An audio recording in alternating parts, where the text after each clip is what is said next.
औज़ुबिल्लाहि बिस्मिल्लाहिर्रहमानिर्रहीम। बेटा lecture number 9 pharmacognosy. आज हम पढ़ने जा रहे हैं, हम पढ़ रहे हैं एंजाइम्स और एंजाइम्स की डिफरेंट कैरेक्टरिस्टिक्स हमने डिस्कस की हैं लास्ट टाइम। आज हमने कुछ 4 कैरेक्टरिस्टिक्स और है जो हमने डिस्कस करने हैं। नंबर 1 है बेस, आगे है टेम्परेचर, आगे है स्पेसिफिसिटी और एंड में है प्रोटीन इन नेचर।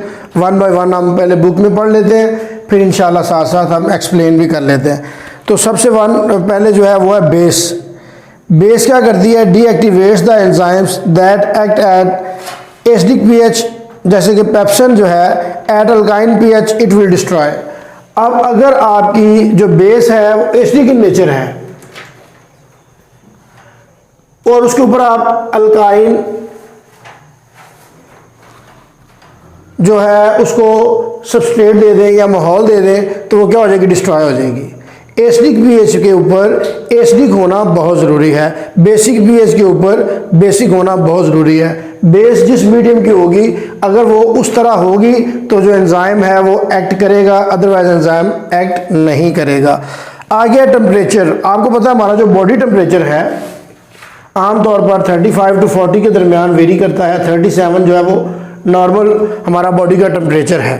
तो चूंकि जितनी भी चीज़ें हैं हमारी बॉडी के ऊपर आके उसने रिएक्ट करना होती हैं, तो अगर टेम्परेचर जो है जिसे हमने ऑप्टिमम पीएच और ऑप्टिमम आपने टेम्परेचर पढ़ा था 10th के अंदर, एंजाइम्स का जो 9th के अंदर सॉरी, तो उसके अंदर हमने पढ़ा था ऑप्टिमम टेम्परेचर। ऑप्टिमम टेम्परेचर वो टेम्परेचर है जिसके ऊपर एंजाइम की एक्टिविटी क्या है? मैक्सिमम है। तो आगे इन्होंने दिया हुआ है optimum temperature for enzymatic activity is 35 to 40 degree centigrade. अगर 0 डिग्री सेंटीग्रेड के ऊपर आप किसी भी एंजाइम को कहेंगे वो एक्ट करे, वो क्या हो जाएगा? इनएक्टिव रहेगा, वो काम ही नहीं करेगा। अगर आप पेज नंबर ये 27 है, अगर आपका जो टेम्परेचर है वो होगा 10 to 20 डिग्री सेंटीग्रेड, तो फिर क्या होगा? वेरी लिटिल एक्टिव, थोड़ा सा एक्टिवेट होगा। उसके बाद है at 35 degree centigrade to 40 degree maximum activation, क्योंकि ये हमारा ऑप्टिमम टेम्परेचर है। उसके बाद है अगर हम 50 डिग्री सेंटीग्रेड पे चले जाएंगे तो फिर अगेन ये इनएक्टिवेट हो जाएगा, और अगर हम 60 डिग्री सेंटीग्रेड पे चले जाएंगे तो ये क्या हो जाएगा? डी नेचर हो जाएगा, डिस्ट्रॉय हो जाएगा, ख़त्म हो जाएगा। तो एंजाइम की बेहतरीन एक्टिविटी के लिए हमारा जो बॉडी टेम्परेचर है 35 to 40 डिग्री सेंटीग्रेड ये बेस्ट है। अगर सॉलिड कंडीशन है it may be stable up to 100, vary करता है। अगर ये सॉलिड फॉर्म में इस्तेमाल किया जा रहा है तो टेम्परेचर 100 डिग्री सेंटीग्रेड के ऊपर भी जा सकता है, लेकिन नॉर्मल कंडीशन के अंदर जो इसका बेस्ट जो ऑप्टिमम टेम्परेचर है वो कितना है? 35 to 40 डिग्री सेंटीग्रेड।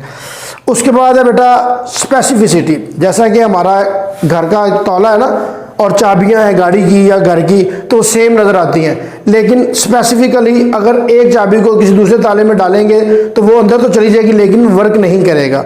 इस तरह से जो एंजाइम है ये बड़े स्पेसिफिक होते हैं।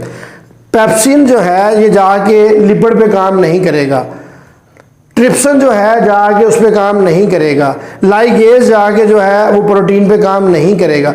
इसका मतलब ये हुआ जितने भी एंजाइम्स हैं ये स्पेसिफिक हैं अपने फंक्शन के लिए। तो स्पेशलिटी या स्पेसिफिसिटी क्या है जी? Enzymes are usually very specific to which reaction they catalyse and the substrate that are involved in these reactions.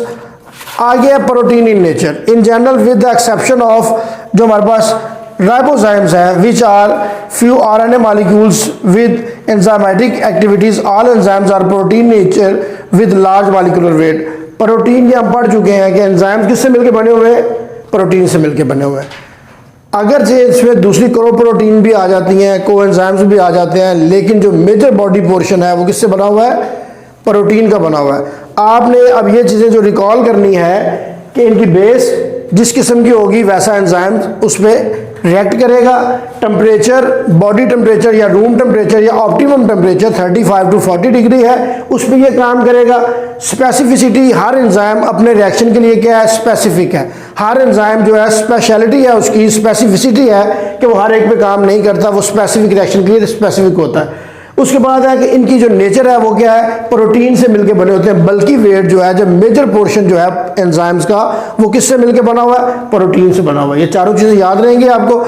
आगे है हम पढ़ने जा रहे हैं क्लासिफिकेशन ऑफ एंजाइम्स कि इनकी क्लासिफिकेशन क्या है। एंजाइम्स अगले पेज पे, पेज नंबर 28 पे, enzymes are generally named after adding the suffix ase, ASC।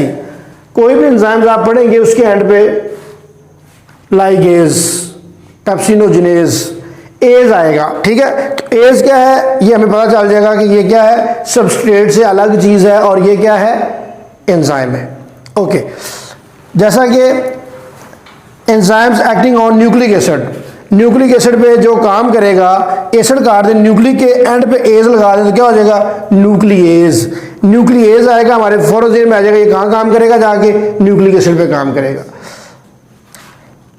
Even though few exception such as trypsin है, पेप्सन है, आगे हमारे पास कैमोट्रिप्सन है, are still in use further few enzymes exist in their inactive forms are called, जो हमारे pass pro enzymes हैं, जो जाइमोजेंस हैं, जैसे कि पेप्सन जो है और पेप्सिनोजिन जो है वो जाइमोजन है जो इनएक्टिव फॉर्म में पड़ा होता है। जैसा कि हमारा स्टमक है, स्टमक के अंदर पेप्सन पड़ा हुआ है, कोई वर्क नहीं कर रहा, उसने प्रोटीन आनी है तो एक्टिवेट होना है, वरना वो इनएक्टिव फॉर्म में पड़ा हुआ है। अब आगे इसकी 6 जो है क्लासेस हैं, कौन सी है जी, कौन कौन सी है, ऑक्सीडोरिडक्टेज, ट्रांसफरेज, हाइड्रोलेज, लाइएज, आइसोमेरेज और लाइगेज। इनकी हमने प्लूरल फॉर्म हमने लिखी हुई है, जैसे कि ऑक्सीडोरिडक्टेजिस, ट्रांसफरेजिस, हाइड्रोलेजिस, लाइएजिस, आइसोमेरेजिस और लाइगेजिस। अब ये क्या क्या काम करते हैं हमें एंड पे ASC नजर आएगा, जिस पे भी आप देखेंगे। वन बाय वन हम उनको डिस्कस कर लेते हैं। ऑक्सीडोरिडक्टेजिस क्या है जी, these enzymes catalyse oxidation reduction reaction. Oxidation reduction reaction आपको बड़ा अच्छा याद होगा, आपने ऑक्सीडेशन और रिडक्शन रिएक्शन आपने पढ़ा हुआ है, जिसे आप रिडॉक्स रिएक्शन भी कहते हैं। क्या कहते हैं, रिडॉक्स रिएक्शन आपने पढ़ा हुआ है, ऑक्सीडेशन रिडक्शन रिएक्शन पढ़ा हुआ है। इसमें क्या होता है, अगर ऑक्सीजन को इन कर रहे हैं तो कार्बन डाइऑक्साइड को क्या कर रहे होंगे, आउट कर रहे होंगे। अगर हम कार्बन डाइऑक्साइड को इन कर रहे हैं तो ऑक्सीजन को आउट कर रहे हैं। अगर हम इलेक्ट्रॉन ले रहे हैं या कहीं पे हम दे रहे हैं तो ऑक्सीडेशन रिडक्शन रिएक्शन जो है ये जितने भी होते हैं, जैसा कि अल्कोहल है, डिहाइड्रोजनेज है, लैक्टेट डिहाइड्रोजनेज है, उसकी मिसाल क्या है, ऑक्सीडेजिस है और रिडक्टेजिस है। जो ऑक्सीडेजिस क्या होते हैं जी, जो ऑक्सीडेशन करते हैं, ऑक्सीडेशन, और जो रिडक्टेजिस है वो क्या करते हैं, रिडक्शन करते हैं। ऑक्सीडेशन और रिडक्शन रिएक्शन को दोनों मिला के हम पढ़े तो हम क्या पढ़ते हैं, रिडॉक्स रिएक्शन पढ़ते हैं। तो रिडॉक्स रिएक्शन क्या हो गया, जिसमें एट सेम टाइम ऑक्सीडेशन भी हो रही है, रिडक्शन भी हो रही है। ऑक्सीडेशन कौन करवा रहा है, ऑक्सीडेजिस, और रिडक्शन कौन करा रहा है, रिडक्टेजिस। तो हमारा जो पहला है ऑक्सीडो रिडक्टेजिस जो है ये रिडॉक्स रिएक्शन से, जिसमें ऑक्सीडेशन भी हो रही है और रिडक्शन भी हो रही है। आगे transferases, enzymes that catalyse the transfer of functional group, जैसा कि मिथाइल और फॉस्फेट ग्रुप है, from molecule called the donor to another called the acceptor. For example an enzyme that catalysed this reaction would be transferase. जैसा कि मिसाल दी हुई है कि एक AX है, ये डोनर है, B जो है इसके ऊपर उसने कैटालाइज किया, जब कैटालाइज किया A जो है डोनर अलग हो गया और जो ये हमारा कैटालिटिक एक्टिविटी हो गई, तो क्या हो गया, ट्रांसफर हो गया। ये जो X है A से किधर हो गया, B के पास।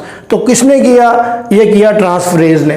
ट्रांसफरेज कौन है, एक एंजाइम है। एंजाइम ने क्या किया, उसका जो फंक्शनल ग्रुप है, जैसा कि मिथाइल ग्रुप है, उसको फॉस्फेट से बदल दिया।